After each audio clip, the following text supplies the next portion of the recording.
After the September 11th attacks, a young girl from New Jersey turned to a Virginia bereavement camp for children to help her deal with her grief. 2 decades later, she's returning that love to thousands of other children. CBS 6's Tracy Sears has her story in this week's You Are Not Alone report. Just outside the Blue Ridge Mountains at Camp Friendship.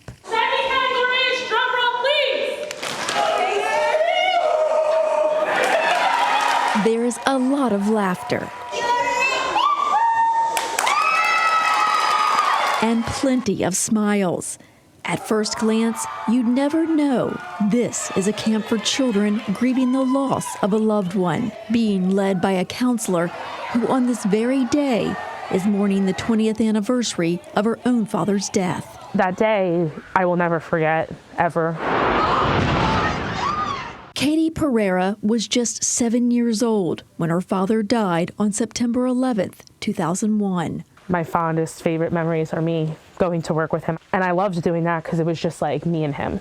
It was just our time together. Franco LaLama was last seen helping coworkers to safety in the North Tower of the World Trade Center. I don't remember the last words I said to him. I don't remember our last moment together.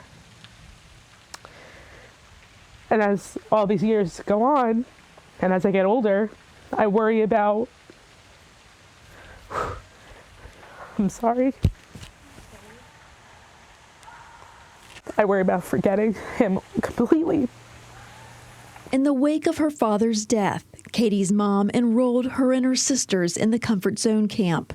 Founder Lynn Hughes brought the Richmond-based camp to New Jersey just a few months after the attacks to help grieving families. They were pretty much numb and shell-shocked, and but they did show up, and they showed up hopeful. It was the first time Katie and Lynn met. Katie, she is a ray of sunshine, and she was at 7 years old. Even though she was grieving and having a hard time, camp was just her thing. I mean, she got there, she lit up, she had this infectious laugh, and everybody knew who Katie LaLama was.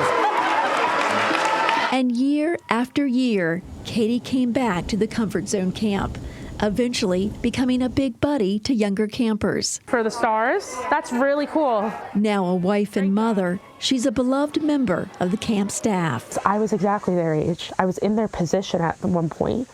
And it's like seeing grief through a 7-year-old's eyes is really hard because they're still so young, but they're also so wise. And they know what they're feeling. Has anyone shared their story of their loss with the group of people? Through healing circles and campfires, children and teens begin the healing process. Through laughter and play, they find belonging, just as Katie did. I know for me, I was just so happy I knew all these people are here for me and for all the other kids here. And it's just a really good feeling. I love knowing that I could be here for these kids in some way. Katie isn't the only one repaying the kindness she once received. In fact, several 9/11 children, now grown adults, are coming back to camp, visiting the place that still feels like home, even 20 years later. I miss my dad every day, but I'm very grateful that I get to be here and I got Comfort Zone to help light the way for others. The support I got from Comfort Zone, it gave me my life back. It really did.